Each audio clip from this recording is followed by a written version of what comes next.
UPSC ने CDS का paper अभी हाल ही में कंडक्ट किया था और ऐसे कुछ 12 सवाल मुझे दिखे जो कि मेरे सब्जेक्ट से रिलेटेड थे। आईआर और सिक्योरिटी की बात करूं तो वो आपके साथ में डिस्कस करना चाहता हूं। स्वागत है सबका, जय हिंद सबको। अगर आपने पेपर दिया है तो चलो आपको पता लग जाएगा कि क्या आंसर्स हैं। नहीं दिया है तो अटेम्प्ट कीजिए क्वेश्चन को, क्योंकि यूपीएससी ने ही ये पेपर सेट किया था, बनाया था। और आपका क्या स्कोर रहता है कमेंट सेक्शन में जरूर बताना। ये 12 क्वेश्चंस हैं जो आपके साथ में डिस्कस करने वाला हूं। पहला सवाल देखते हैं। जेंडर इनइक्वालिटी इंडेक्स की बात हो रही है। देखिए, जेंडर इनइक्वालिटी इंडेक्स है, जेंडर डेवलपमेंट इंडेक्स की बात नहीं हो रही है। 3 स्टेटमेंट्स हैं, आपको यह पता करना है कि इनमें से कौन सी स्टेटमेंट या स्टेटमेंट्स करेक्ट है। ठीक है, देखिए यहां पे 3 स्टेटमेंट्स हैं। अब देखो एक बात समझो, यहां पे जीआईआई रिफ्लेक्ट करता है gender based disadvantage in work participation, property and income dimension. दूसरा कहता है जीआईआई रिफ्लेक्ट करता है gender based disadvantage in reproductive health, empowerment and the labour market dimension. तीसरा कहता है कि value of the G double I range करता है 0 से 1 के बीच में, with the G double I of 0 indicating women and men faring equally in all dimensions. अब आपको बताना है इनमें से कौन से स्टेटमेंट्स करेक्ट है। इसमें सही आंसर क्या है? देखो, स्टेटमेंट 1 जो है वो इनकरेक्ट है। ये जो स्टेटमेंट 1 इनकरेक्ट क्यों है? Because G double I does not measure work participation, property and income dimension. Alright, ये जो डायमेंशंस हैं they belong to the gender development index, GDI, और द जेंडर गैप इंडेक्स। कौन करता है जेंडर गैप इंडेक्स? कौन बनाता है? मुझे कमेंट सेक्शन में बताना। जो जी डबल आई है ना, ये मेजर करता है रिप्रोडक्टिव हेल्थ को, एम्पावरमेंट को, लेबर मार्केट को। प्रॉपर्टी और इनकम को नहीं करता है, ये आपको बात पता हो। ऑलराइट, देखिए इंडिसेस को लेके मैं लॉन्ग शॉर्ट वीडियो जरूर बनाऊंगा बहुत जल्द, लेकिन आपको यहां पे कंफ्यूज नहीं होना जीडीआई और जी डबल आई के बीच में।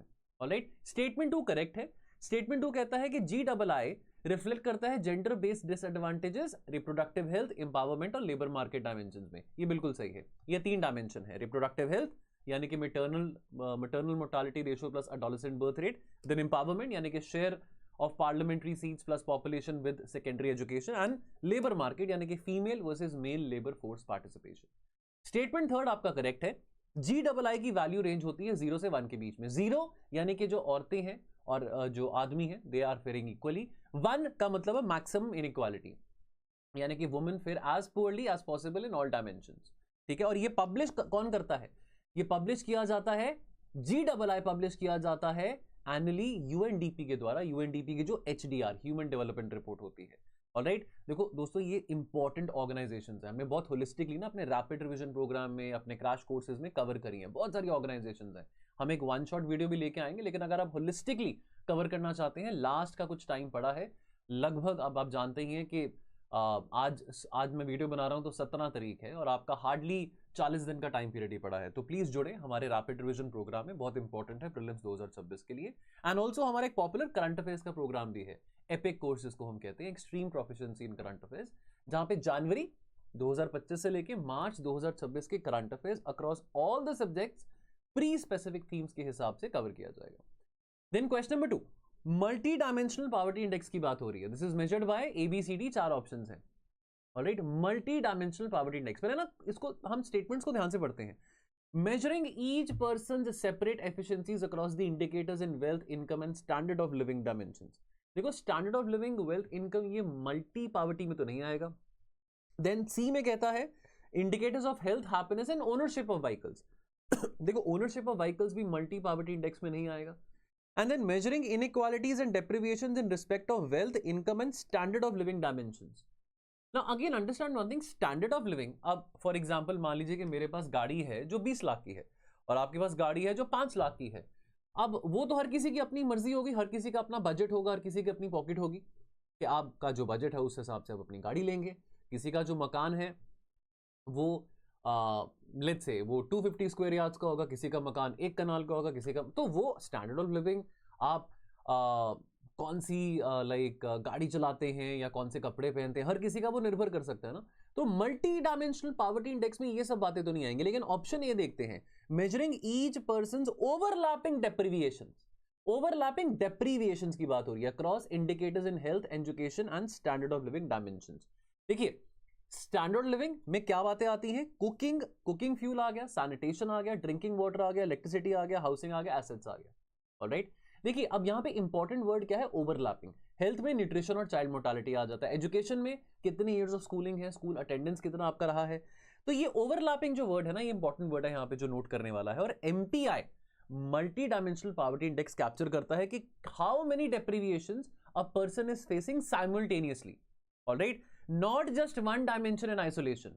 अ person is considered multi dimensionally poor अगर वो डिप्राइव्ड है in at least 1/3 of the weighted indicators में। बाकी सब रॉन्ग क्यों है? ऑप्शन बी इनकरेक्ट है। MPI does not measure separate efficiencies.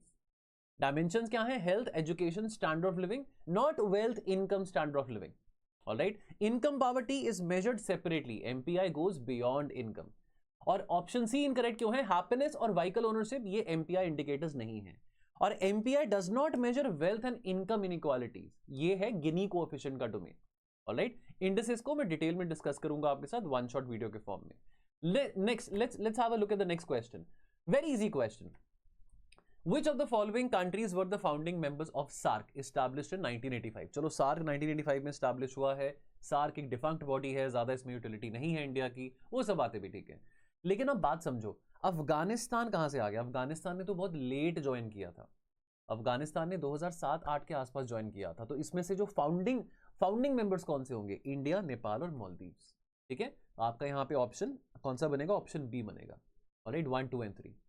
Afghanistan ने ज्वाइन किया सार्क, लेकिन कब किया था? 2007 में किया था, तो फाउंडिंग मेंबर नहीं है। इंडिया, नेपाल, मालदीव जो है इन 4 कंट्रीज में से वो फाउंडिंग मेंबर्स हैं। और ये आपके सार्क मेंबर्स आ जाते हैं: नेपाल, इंडिया, श्रीलंका, भूटान, बांग्लादेश, अफगानिस्तान, मालदीव और पाकिस्तान। अब आपको पता है कि सार्क में 2014 के बाद कोई भी मीटिंग नहीं हुआ है।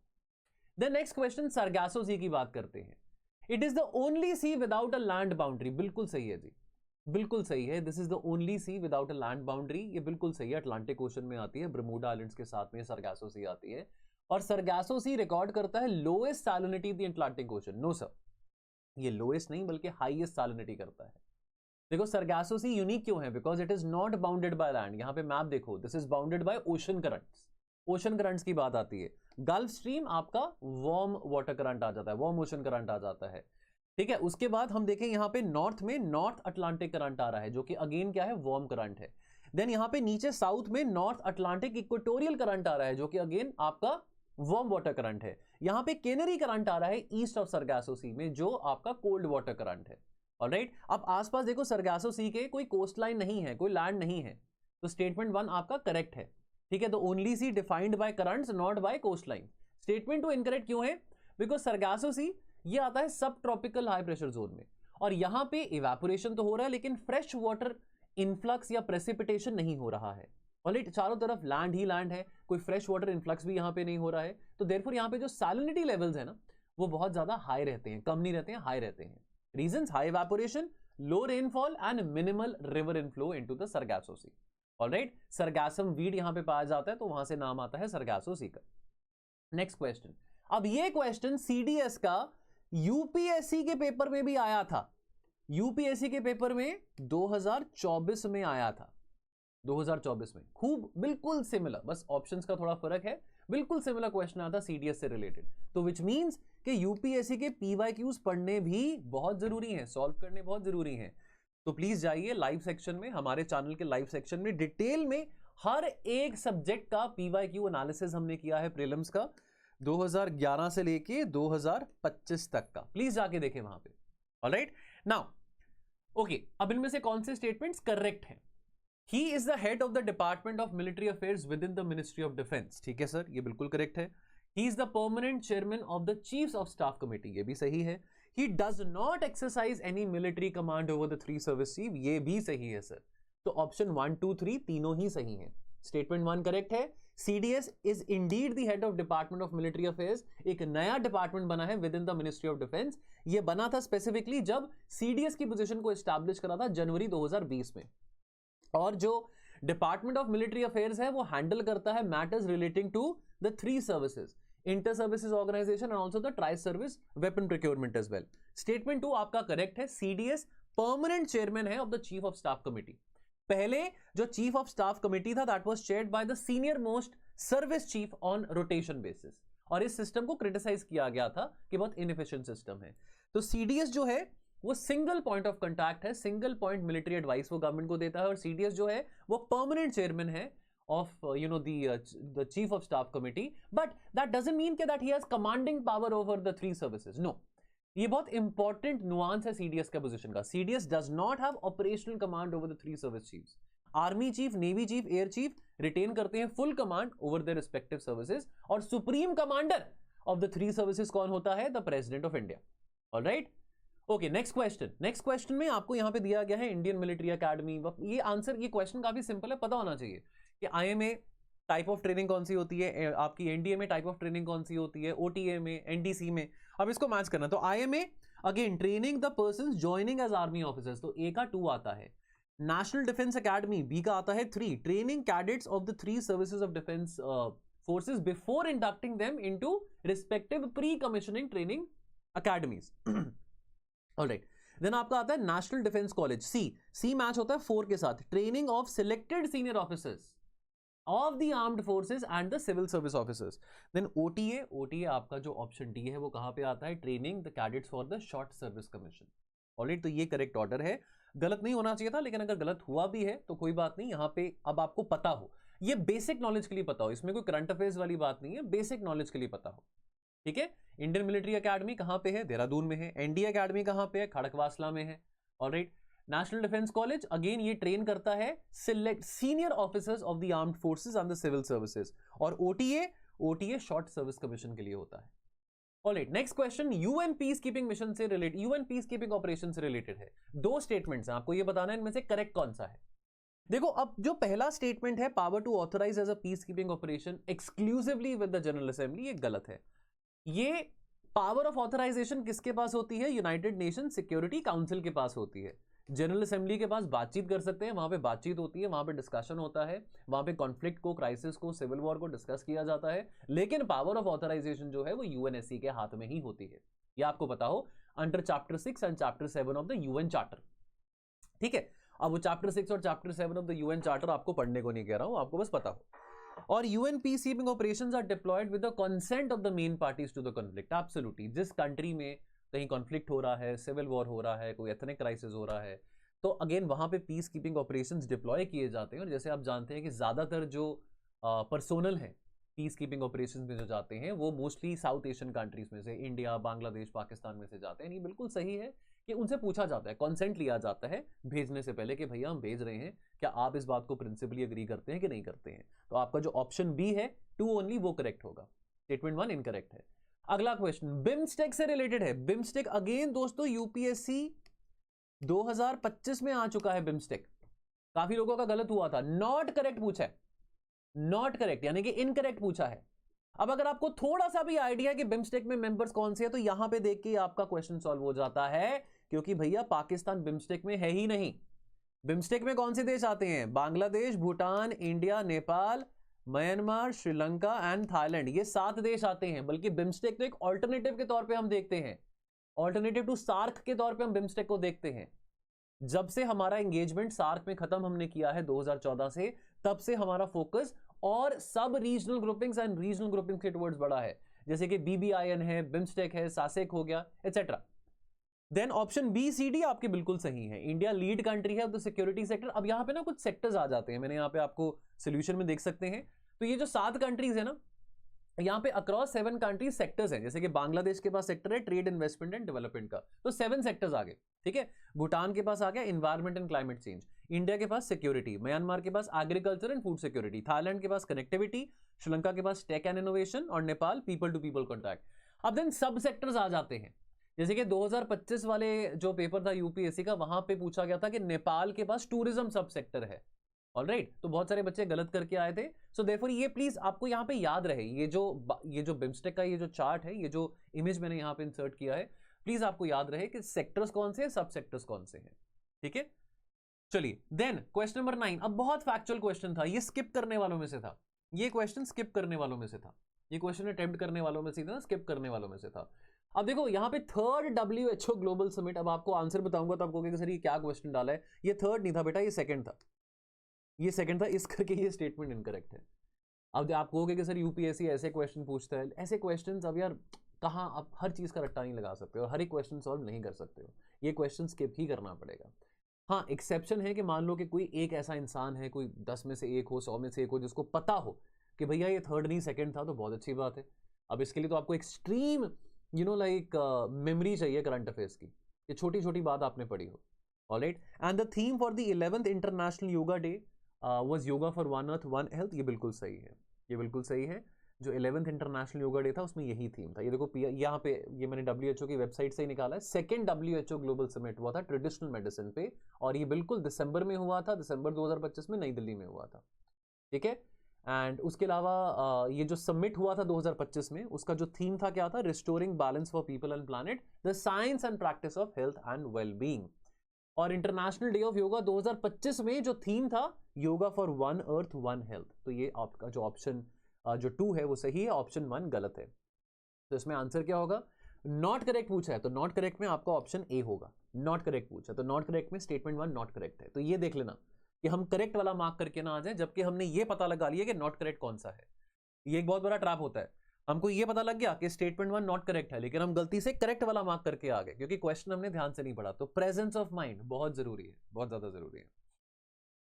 अच्छा, आगे बढ़ते हैं। क्वेश्चन नंबर 10, ऑपरेशन सागर बंधु। Guys very easy, Sri Lanka answer है। अभी साइक्लोन दितवा आया था, नवंबर 2025 की बात है। तो ऑपरेशन सागर बंधु वो ऑपरेशन था जो कि HADR humanitarian assistance and disaster relief के लिए भारत ने ये ऑपरेशन लॉन्च किया था, हमारी नेबरहुड फर्स्ट पॉलिसी को एक्टिवेट करते हुए, being the first responder during the times of crisis. Next question again बड़ा फैक्चुअल है। इंडिया न्यूजीलैंड के बीच में FTA, बाय द वे ये क्वेश्चन आया, और इसका FTA आपको जनरली बता रहा हूं, 27 अप्रैल को ये फाइनली 27 अप्रैल 2026 को ये जो FTA है ये फाइनली सील किया जाएगा इंडिया न्यूजीलैंड के बीच में। अब लेकिन अगेन बहुत फैक्चुअल क्वेश्चन है, ये भी स्किप करने वाला ही था, ये भी स्किप करने वालों में से था, अटेम्प्ट करने वालों में से नहीं था। अब इसमें देखिए यहां पे पूछा गया है कि इस in which of the following areas has the cooperation under the FTA been agreed upon between the two countries, AYUSH, audio visual tourism, traditional knowledge system, horticulture. इसमें आंसर क्या है, इसमें देखो चारों ही हैं, चारों ही हैं। अब अगेन ये हमने मतलब मैंने वेबसाइट में से निकाला था, जो मिनिस्ट्री ऑफ कॉमर्स की जो वेबसाइट थी, वहां पे एक डॉक्यूमेंट था, इंडिया न्यूजीलैंड FTA के चलते क्या क्या अग्रीमेंट साइन करे गए थे। तो ये चारों ही हैं, ऑलराइट, ये चारों ही हैं। बहुत एम्बिशियस FTA है, एंड टारगेट है कि आने वाले 15 सालों में 20 बिलियन डॉलर्स की, 20 बिलियन डॉलर्स की इन्वेस्टमेंट करी जाएगी under this FTA in India. Under this FTA India में इतनी इन्वेस्टमेंट करी जाएगी, और अगेन बहुत एम्बिशियस प्रोजेक्ट है। काफ़ी ज़्यादा हमने टैरिफ लाइन्स यहाँ पे लाइक कंसीड करी है। हाँ, हमने यहाँ पे जो डेयरी सेक्टर है, या हम एनिमल हस्बेंड्री की बात करें, एग्रीकल्चर, कैटल रेयरिंग की बात करें, उसमें हमने इतना ढील नहीं दिया, वहाँ पे हमने कस्टम ड्यूटी एलिमिनेट नहीं करी, बट काफ़ी चीज़ों पे हमने जो ड्यूटीज़ हैं, इंपोर्ट ड्यूटीज़ है, वो एलिमिनेट करी हैं। ऑलराइट, सो बाकी लास्ट क्वेश्चन अगेन बहुत ही फैक्चुअल क्वेश्चन था, ये भी स्किप करने वालों में से ही था, क्योंकि आपको या तो आता होगा या नहीं आता होगा। राष्ट्रीय रक्षा यूनिवर्सिटी, अब देखो राष्ट्रीय रक्षा यूनिवर्सिटी की यहां पे बात हो रही है, और ये कहा जा रहा है that it has signed an MOU in December 2025, which of the following, DRDO के साथ MOU है, which of the following statements इस कंटेक्स्ट में सही है, 1 और 2। अब देखो, this MOU aims to foster collaboration in areas of training and technology, support for defence and internal security, ये सही है। लेकिन जो सेकंड स्टेटमेंट है ना कि ये इंस्टीट्यूट ऑफ एमिनेंस है अंडर मिनिस्ट्री ऑफ एजुकेशन, ये गलत है, ये under ministry of home affairs है। ये करेक्ट है, राष्ट्रीय रक्षा यूनिवर्सिटी बेसिकली बनाई गई है as an institute of eminence under the ministry of home affairs, और यहां पे फोकस किया जाता है ऐसी स्टडीज के ऊपर जो कि national security, policing, internal security के ऊपर एम्फोसाइज करेंगे। हमारे राष्ट्रीय सुरक्षा सलाहकार अजीत डोवाल जी इसके बोर्ड मेंबर में से एक हैं। ऑलराइट, गांधीनगर में गुजरात में इसका कैंपस है, 2010 में ये इनॉग्रेट किया गया था, मोदी जी तब चीफ मिनिस्टर थे वहां के, और 2020 में अंडर एक्ट ऑफ पार्लियामेंट इसको लेके आया गया है। Alright, under act of parliament 2020 में इसको लेके आया गया था, and this is under the ministry of home affairs. Alright, and इसका विजन क्या है, to emerge as a premier centre of knowledge of national importance for international and national stakeholder seeking peaceful, prosperous and stable world order. तो यहाँ पे security, cyber security, defence, policing, police research related विषयों पे बात की जाती है। तो दोस्तों, क्या आपका स्कोर रहा था मुझे बताना कमेंट सेक्शन में, बाकी मिलते रहेंगे और वीडियोस में। ध्यान रखें अपना, टेक केयर।